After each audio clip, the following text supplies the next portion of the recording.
Buenas, buenas. Sean todos ustedes bienvenidos a Audiolibros por qué leer. Soy Cecilia Bona y hoy voy a leerles al fin uno de los textos que hace más tiempo quiero compartir con ustedes y por diversas circunstancias se fue demorando, pero al fin llega la lectura Otra Revolución de María Teresa Andrueto. Por ahí si siguen a Por qué leer, @porqueleerok en todas las redes, desde hace mucho tiempo saben cuánto quiero, admiro y promuevo la mirada, la lectura y el conocimiento de María Teresa Andrueto, que es una escritora argentina, pero bueno, además de escritora es promotora de lectura, es ensayista, es poeta, bueno, es todo lo que está bien. Y ella tiene un libro que lo editó el Fondo de Cultura Económica, que se llama La lectura Otra Revolución. Y en este libro se compilan varios discursos que ella fue dando a lo largo de un determinado tiempo. Y en el caso de el homónimo, La lectura Otra Revolución, que fue leído en la apertura del Congreso Internacional de Promoción de la Lectura y el Libro de mayo de 2010, que, bueno, en el año 2010 Argentina celebraba el bicentenario de la Revolución de Mayo y por eso van a escuchar que en el texto se hacen referencias a esa celebración de bicentenario. Más allá de esta advertencia, nada de lo que les pueda decir ahora tiene sentido, solamente emocionémonos juntos por lo que María Teresa tiene para decirnos, que no es nada cómodo, Agarren la alfombra porque acá sacude fuerte.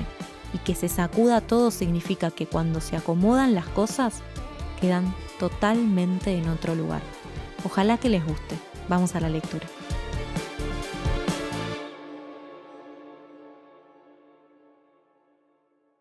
Las palabras sacan a las cosas del olvido y las ponen en el tiempo. Sin ellas, desaparecerían. Daniel Moyano. La historia. 1. Durante mucho tiempo se pensó que la primera imprenta del Río de la Plata había sido aquella conocida como Imprenta de los Niños Expósitos, instalada en Buenos Aires por el virrey Bertis, en la que se imprimieron los libros previos a la Revolución de Mayo de 1810. Pero la primera imprenta de estas tierras no se importó de España. Creada y manejada por guaraníes reducidos por los jesuitas, nació en la selva y fue armada allí con tipos de fabricación propia y signos fonéticos nuevos, invenciones para escribir una lengua desconocida en el viejo mundo, porque el primer libro que se estampó, y también los 2 o 3 primeros que le siguieron, fueron traducciones al guaraní de diccionarios, reflexiones y catecismos, realizadas por hombres de esa cultura y por los padres jesuitas. Después de 10 años de trabajo, en 1705, en Santa María la Mayor, en la margen occidental del Uruguay, se estampó el primer libro, traducido por el padre Joseph Serrano, quien había pedido a los reyes autorización para imprimir estas obras, pues, cito, «así la imprenta como las muchas láminas para su realce han sido obra del dedo de Dios, tanto más admirable cuando los instrumentos son unos pobres indios, nuevos en la fe, y sin la dirección de los maestros de Europa, para que conste que todo es favor del cielo, que quiso por medio tan inopinado enseñar a éstos las verdades de la fe». 80 años después de aquel hecho, el virrey Bertis fundó en Buenos Aires una imprenta cuyos primeros tipógrafos fueron los huérfanos, hijos de padres desconocidos, arrojados en la cuna de la caridad pública fundada al mismo tiempo que la imprenta destinada a su sostén. En ella se publicaron los primeros periódicos literarios, científicos y sociales, y todas las hojas y folletos previos al estallido de la Revolución de Mayo. De modo que en el comienzo no estuvo la imprenta de los niños expósitos, aunque nosotros hayamos vivido muchas veces como huérfanos, esperando que los bienes y validaciones llegaran desde otros sitios, alabando lo que nos daban, descalificando lo hecho en casa, agradecidos por la dádiva. 2. Quisiera extraer de esta circunstancia histórica por lo menos 2 cuestiones. Por una parte, el origen americano de esa primera imprenta realizada, según documentos, por unos indios incultos que, sin embargo, sentaron la piedra basal de la letra impresa entre nosotros, lo que nos lleva a la oscura, olvidada presencia indígena en la construcción cultural y en la historia de la letra en nuestro país, y coloca a las culturas originarias, también ellas, en el comienzo del libro entre nosotros.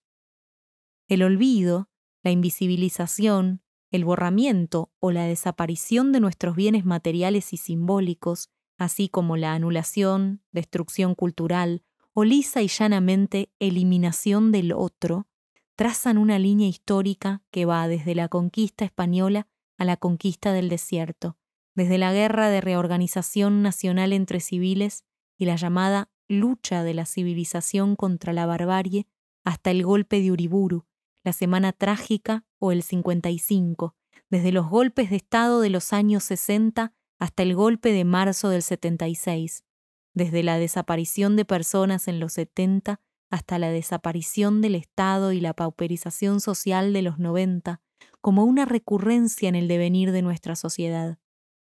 Así como podríamos ver el grito de independencia y otros gritos como el de Alcorta, la ley Sáenz Peña, el 45, el voto femenino, la lucha de los organismos de derechos humanos, los movimientos indígenas o las ligas campesinas, como algunos de los muchos intentos de visibilizar a ciertos otros ocultados, pauperizados, desaparecidos, robados o asesinados. Por otra parte, quisiera traer el carácter mestizo de aquella creación llevada a cabo por los guaraníes en la vecindad, la dependencia y el intercambio con los jesuitas. El encuentro de lenguas que ello implica y la traducción como puente, construcción, transformación, supervivencia y como base de una cultura que se resiste a la simplificación folclórica y a lo pintoresco, porque necesita explorar su identidad en la mezcla de textos, de gestos, de visiones del mundo y de lenguas de distintas procedencias como modo de fundarse. Construcción mestiza de nuestra cultura, y en última instancia de toda cultura, salida de la endogamia, como condición necesaria para ser y en consecuencia el rechazo de toda idea purista de raza, de clase, de cosmovisión o de lengua. Esa condición persistente de mestizaje, sostenida pese a todo intento de destrucción, entre diversas zonas, clases, geografías, lenguas, atraviesa también la literatura argentina, cuyos referentes pueden provenir de un poblado jujeño, ser de la aristocracia polaca y de venir desclasados en Buenos Aires, escribir en un francés travestido con los modismos del Río de la Plata o en un español con inflexiones del inglés, imaginar sus relatos en el campo de batalla o escondida tras un nombre de varón en los albores de la patria, ejercer como docentes, periodistas, correctores, telegrafistas, amas de casa o miembros de la clase patricia.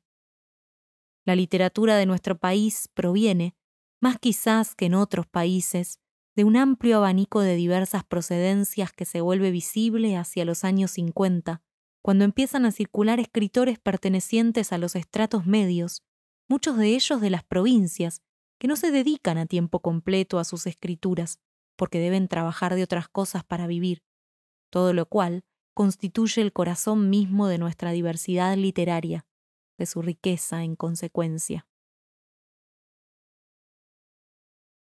3. ¿Quién soy?, se pregunta el Castelli de Andrés Rivera en La Revolución es un sueño eterno. Yo que me pregunto quién soy, miro mi mano, esta mano, y la palma que sostiene esta mano, y la letra apretada y aún firme que traza, con la pluma esta mano, en las hojas de un cuaderno de tapas rojas. Miro la mesa en la que apoyé el cuaderno de tapas rojas y miro en la mesa un tintero con base de piedra y la vela, gruesa, que alumbra el cuaderno, la mesa, mi frente, mi boca y la mano que escribe. ¿Quién soy? Ese Castelli literario que evoca al orador de la Revolución de Mayo mientras agoniza de un cáncer en la lengua, escribe lo que recuerda y lo que siente en un cuaderno de tapas rojas. También nosotros descubrimos quiénes somos a medida que narramos a otros o a nosotros mismos lo que nos ha pasado. Las palabras, como dice la cita de Moyano, sacan a las cosas del olvido y las ponen en el tiempo, se abren paso en la maraña del lenguaje, para nombrar el mundo y permitirnos encontrar un lugar en él. Palabras nuestras y palabras de otros, porque la presencia interpelante del otro nos convierte en seres vivos. Nos saca del autismo, nos vuelve humanos. La necesidad de ser escuchados y la importancia de escuchar va construyendo nuestra memoria. Necesitamos alcanzar cierto sentido de lo que fue, discutir acerca de lo que nos ocurre y comprender lo ya ocurrido si queremos abrir un lugar en el presente. Sin una relación con lo que fue, con los hombres y mujeres que antes hubo, jamás podríamos responder a la pregunta que se hace el Castelli de Rivera: ¿quién soy? ¿Quiénes somos? ¿De qué modo hemos llegado hasta aquí? ¿Qué relación hay entre un pasado de manual y nuestra vida de todos los días? ¿Qué relación entre los gestos repetidos dentro de casa y lo público clausurado en sus sentidos hasta volverse ajeno? La historia de cada uno de nosotros, aun en sus aspectos más privados, forma parte de un pasado común, y no es posible reconstruir el pasado personal sin reconstruir al mismo tiempo un pasado de época. Poder mirarnos en la trama de lo que nos precedió y reconocer en ella aspectos propios construye nuestra identidad y nos sostiene.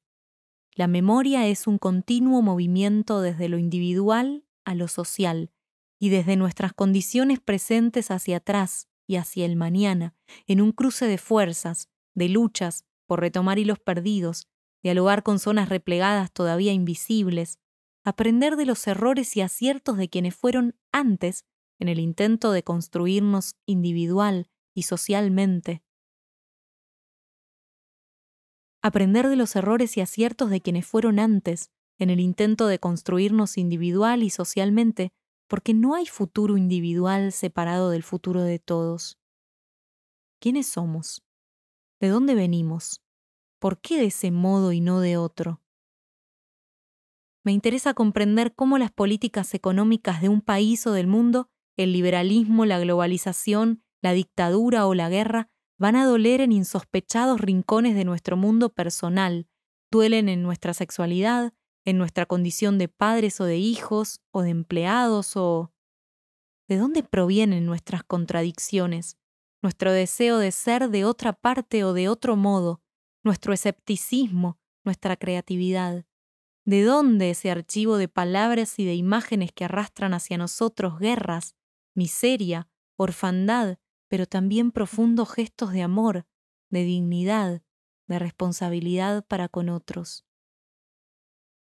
Vivimos en un país todavía en construcción, con aspectos muy complejos que incluyen tanto el deseo de integración como el de destrucción del otro, un país donde es todavía muy difícil alcanzar ciertos acuerdos, ciertos contratos sociales que nos incluyan a todos.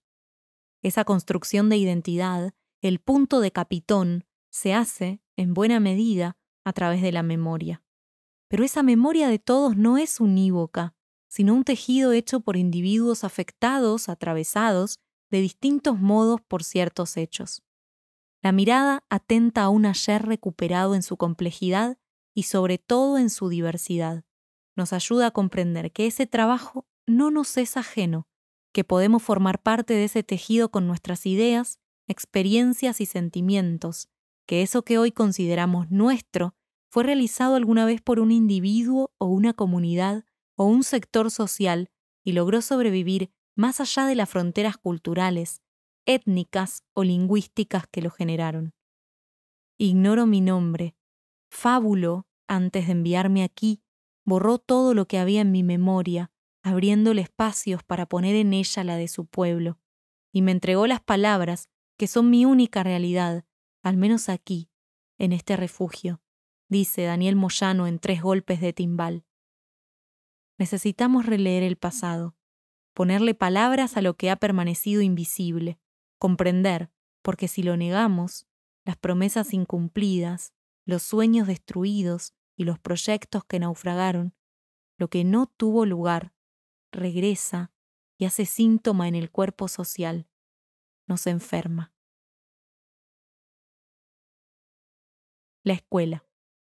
1. En la Fundación Mítica de Buenos Aires, que Borges incluyó en Cuaderno San Martín en 1929, Se dice que los hombres compartieron un pasado ilusorio y que solo faltó una cosa, la vereda de enfrente. La dificultad de incluir a otros diferentes de nosotros parece haber sido una constante en nuestra historia, tal vez también en las historias de otros pueblos.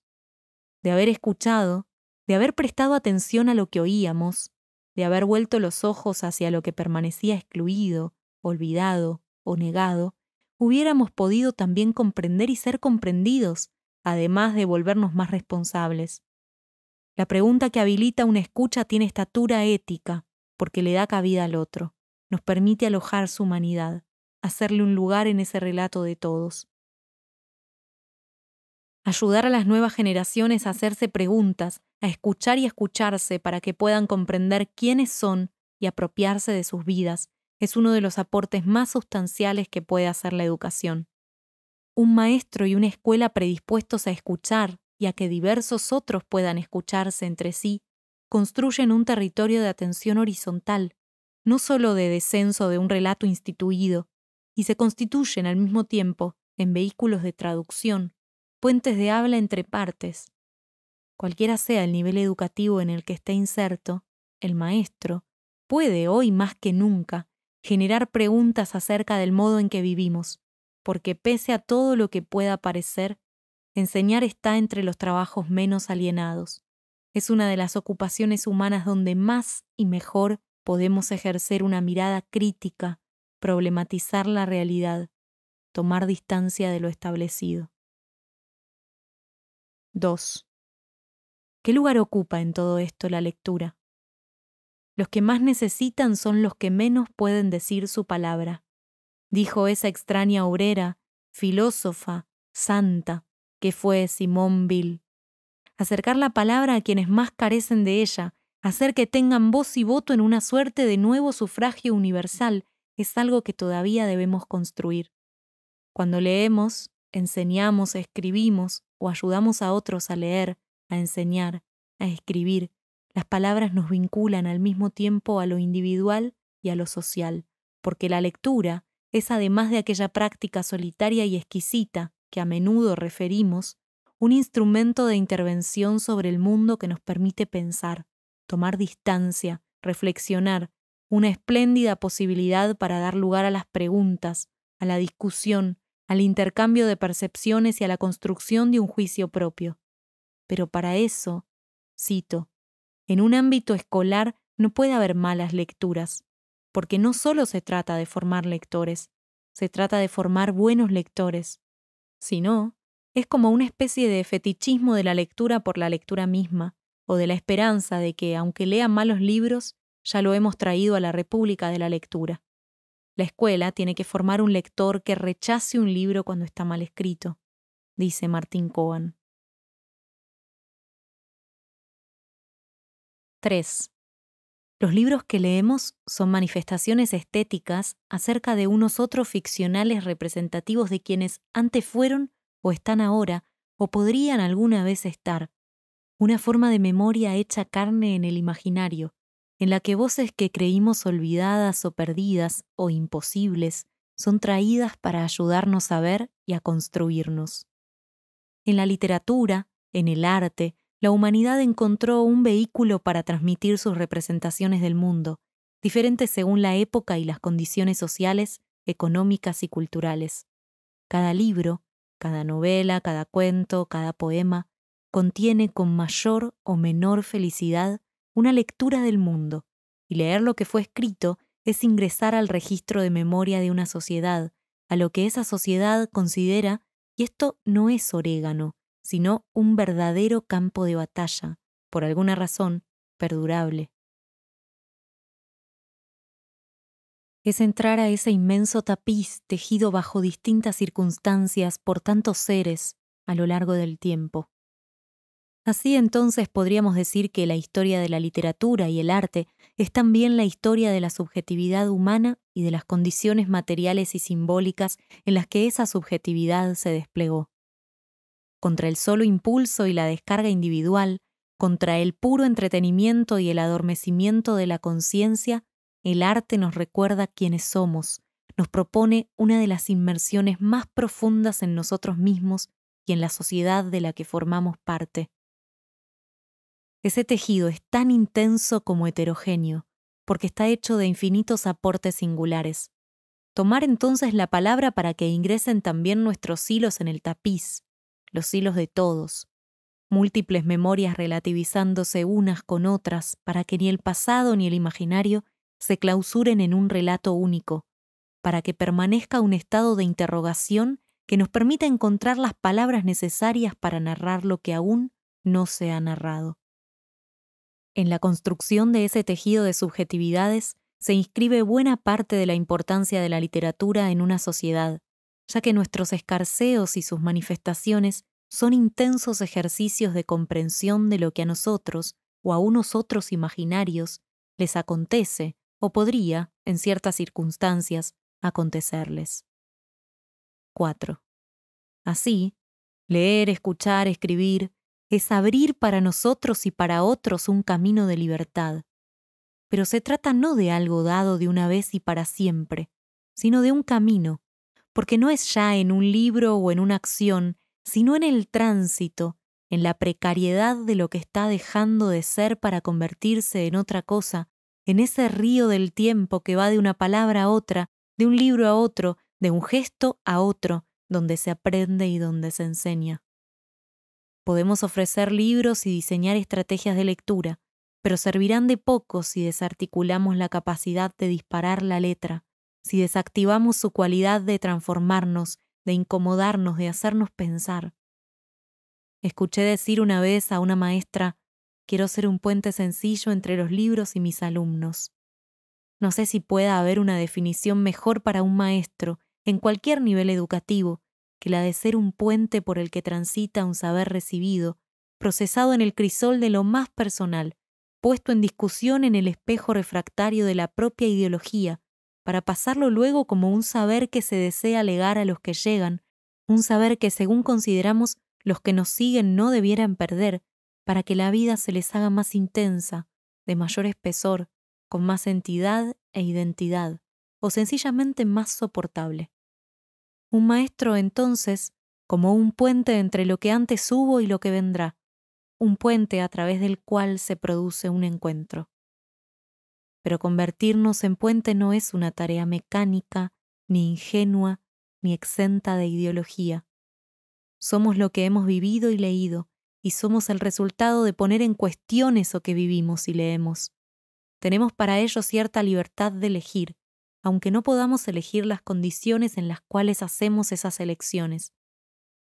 Aunque muchas veces tampoco podamos decidir las condiciones en las que enseñamos, porque esas condiciones están atravesadas por una red social, económica, política, de la que no siempre tenemos conciencia. 5. ¿Qué revolución compensará las penas de los hombres?, se pregunta el Juan José Castelli creado por Andrés Rivera. ¿Qué sociedad deseamos para nosotros mismos y para nuestros hijos? ¿Qué estamos dispuestos a hacer y a qué estamos dispuestos a renunciar para construir esa sociedad que deseamos? ¿En qué nos ha compensado la revolución cuyo bicentenario celebramos? ¿Qué deudas debemos todavía pagar para ser dignos de decir libertad, independencia? Ha habido siempre una vinculación entre la guerra y la palabra, entre las luchas por el poder y los relatos. Esa tensión entre la letra y el plomo, y entre ambos y el bronce, nos recuerda que la palabra, la prensa, el libro, la literatura, no son artefactos ingenuos ni están fuera del cruce de intereses e ideologías de una sociedad. Los hombres de la Revolución de Mayo y los hombres de letras de nuestra historia fueron en muchas ocasiones los mismos hombres y en sus obras, tanto como en sus actos, se reflejaron de diversos modos los proyectos ideológicos. Con la espada, con la pluma y la palabra, hemos repetido ese estribillo durante décadas, la letra convertida en plomo, la materialización de la metáfora del poeta español Blas de Otero acerca de la poesía como un arma cargada de futuro. ¿Qué pensábamos? ¿Que Sarmiento, Echeverría, Eduarda Mansilla o Juana Gorriti no sabían que estaban con sus plumas librando batallas? Debemos pensar que eran ingenuos y desconocían la importancia de defender sus ideas, de dejarlas por escrito, de grabarlas en la piedra, de difundirlas a los cuatro vientos. Hace unos días visité la muestra de las mujeres en la Casa del Bicentenario. Entre las muchas miradas sobre tantos aspectos que tienen que ver con las mujeres, hay imágenes acerca de las cautivas. Las cautivas del gran relato nacional son blancas en manos de salvajes, descendientes de europeos cuyos brutales captores son indígenas.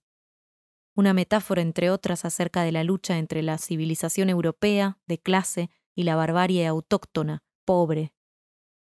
Todo eso, que en algunas ocasiones fue verdad, hubo muchas mujeres blancas llevadas por indígenas a sus tolderías, contrasta sin embargo con hechos de nuestra historia por todos conocidos, el conquistador blanco ingresando en territorios aborígenes, matando y destruyendo. Sabemos que hubo también muchas cautivas indias a manos de captores blancos, que la mujer como botín de guerra es una constante en la historia de los pueblos. Sin embargo, el relato que heredamos y que aceptamos acríticamente es el relato blanco. Los aborígenes no pudieron integrar, menos aún imponer, su relato en el relato de todos. Hablar también ellos de sus mujeres cautivas y de sus hombres y mujeres desculturizados, pauperizados o asesinados.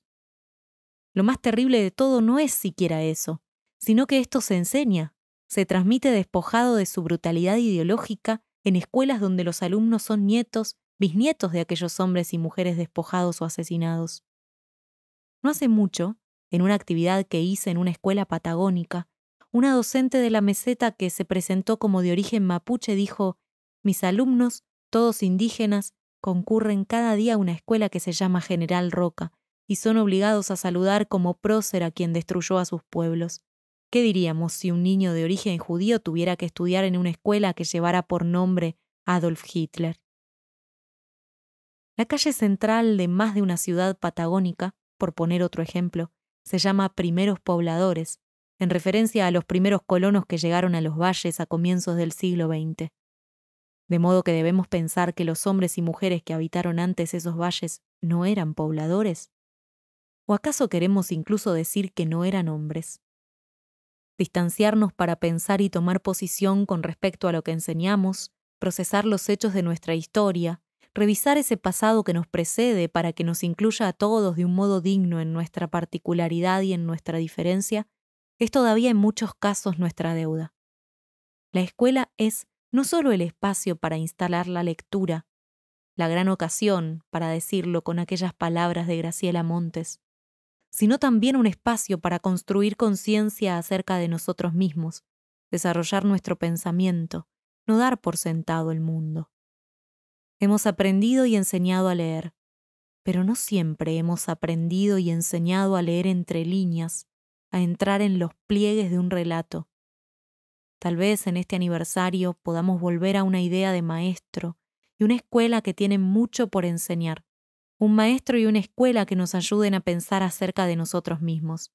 Mi papel en el mundo no es solo el de quien constata lo que ocurre, sino también el de quien interviene, decía Paulo Freire, para recordarnos lo que muchas veces olvidamos o se quisiera que olvidemos, la importancia transformadora que puede tener un docente. La literatura. 1. Una obra es el espacio donde se encuentran, en el momento único que ofrece la lectura, quien escribe y quien lee, dos subjetividades, a veces de distintos siglos, de distintas culturas, de distintas lenguas. Escuchar la voz, el grito, el susurro, el dolor o el asombro de una cortesana de la dinastía Tang, un funcionario del siglo de Pericles, un campesino maya quiché, una solterona norteamericana del siglo XIX o una aristócrata rusa de comienzos del siglo XX, es un encuentro que solo nos permite el arte. Leemos en nuestra necesidad de ensimismarnos, pero también porque buscamos intensa, desesperadamente, comunicarnos. Siempre pensé, mientras hacía talleres literarios en instituciones carcelarias, en barrios o geriátricos, y también en estos últimos años, mientras escribo en mi casa, que las palabras y los libros no son importantes por sí mismos, sino porque a un extremo y al otro de lo escrito o leído hay personas que se encuentran. Los libros son puentes entre personas, puentes para aprender a pisar, a sostenerse, como dice la poeta Circe Maya. La literatura no es solo un conjunto de palabras colocadas en armonía sobre la página, es también pensamiento, utiliza para hacer la más compleja construcción social, que es el lenguaje, e intenta, cavando en esa tierra de todos, edificar una lengua privada. Por eso esta, como todas las artes, pero todavía más, es al mismo tiempo íntima y social. Lo es en sus ideas, pero más aún en el modo en que utiliza el lenguaje, que es un bien de todos, y en la manera en que eso que es de todos se refleja en la subjetividad individual.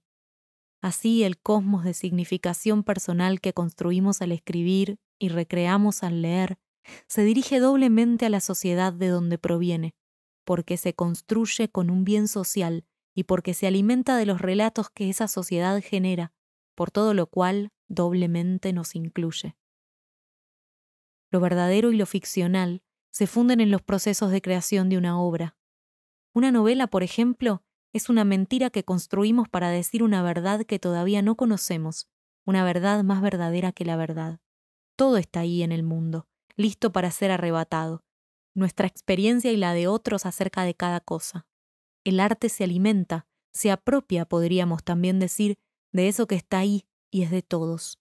La apropiación que hace la literatura sobre el patrimonio común, el lenguaje, regresa más tarde o más temprano por sus cauces y nos pide que volvamos la cabeza hacia los otros, nos pide que miremos, que escuchemos con atención, con persistencia, con imprudencia, con desobediencia, no para dar respuestas, sino para generar preguntas. Un escritor es como un perro oliendo las huellas que el mundo deja, dice el cineasta Alexander Kluge, alguien que con cierto olfato, emoción y mucho amor por el detalle, imagina lo que pudo haber sido. 2. Para terminar, un breve fragmento de la conmovedora novela de Coetzee que se titula La Edad de Hierro, en la que la protagonista, una mujer sudafricana de raza blanca, profesora universitaria, vieja y enferma, le escribe a su hija que vive en Estados Unidos acerca de una foto. Aquel día nos fotografiaron en un jardín. Detrás de nosotros hay unas flores que parecen malvarrosas. A nuestra izquierda hay un lecho de melones. Reconozco el lugar. Año tras año la fruta, las flores y las verduras brotaban en aquel jardín, lanzaban sus semillas, se resucitaban a ellas mismas y nos bendecían con su presencia abundante. Pero, ¿quién atendía todo aquello con su amor? ¿Quién cuidaba las malvarrosas? ¿Quién ponía las semillas de melón en su lecho cálido y húmedo? ¿Era mi abuelo el que se levantaba a las 4 de la mañana con el frío que hacía para abrir la compuerta y dejar que el agua entrara en el jardín? Y si no era él, ¿a quién pertenecía realmente el jardín? ¿Quiénes son los fantasmas y quiénes las presencias? ¿Quiénes fuera de la foto, apoyados en sus rastrillos y sus palas, esperando para regresar al trabajo, se apoyan también en el borde del rectángulo, lo doblan y lo quiebran hacia adentro? Dies irae, dies illa, aquellos en que el ausente está presente y el presente ausente. La foto ya no enseña quién había aquel día en el marco del jardín, sino a los que no estaban allí. Guardadas todos estos años en lugares seguros por todo el país, en álbumes y en cajones de escritorios, esta foto y miles como ella han madurado sutilmente, se han metamorfoseado. El baño de fijado no salió bien, o bien el revelado fue más allá de lo que uno habría soñado, pero se han vuelto a convertir en negativos, un tipo nuevo de negativos en los que empezamos a ver lo que solía quedar fuera del marco, oculto.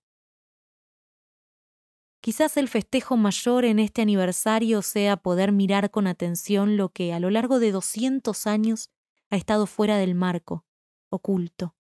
Incluso descubrir que muchas veces los que no aparecían en la foto, los que se apoyaban en sus rastrillos y sus palas en el borde del rectángulo, esperando que la puesta en escena terminara para seguir cuidando y regando lo plantado, eran no solo nuestros antepasados, sino acaso incluso nosotros mismos.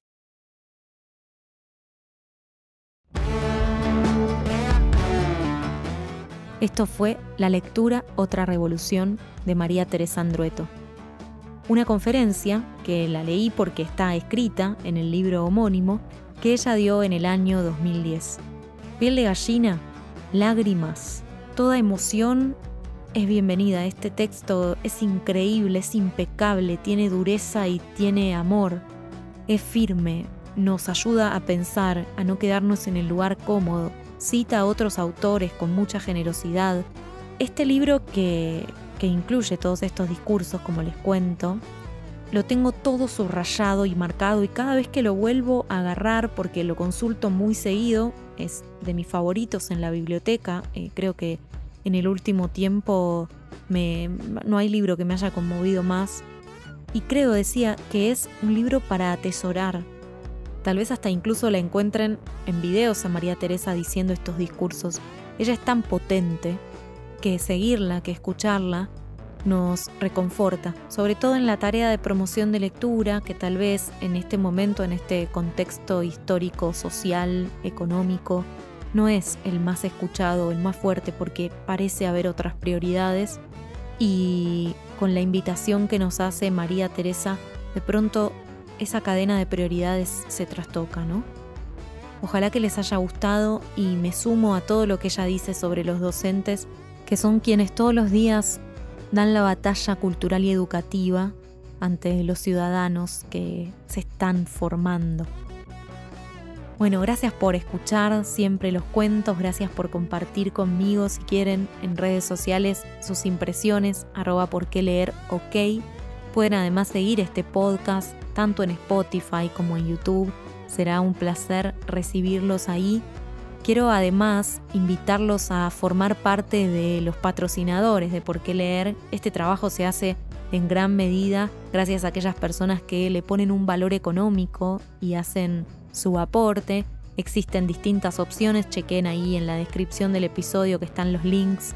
Pueden ir a Patreon, Cafecito, Mercado Pago o hasta hacerme una transferencia. Todo suma un montón, de verdad, se los voy a agradecer siempre. Y también le voy a agradecer a Dani Rapp, que desde Activando Producciones Proyecto es quien se encarga de la identidad sonora de este podcast. Abrazo para Dani, abrazo para todos ustedes y hasta la próxima lectura. Chau.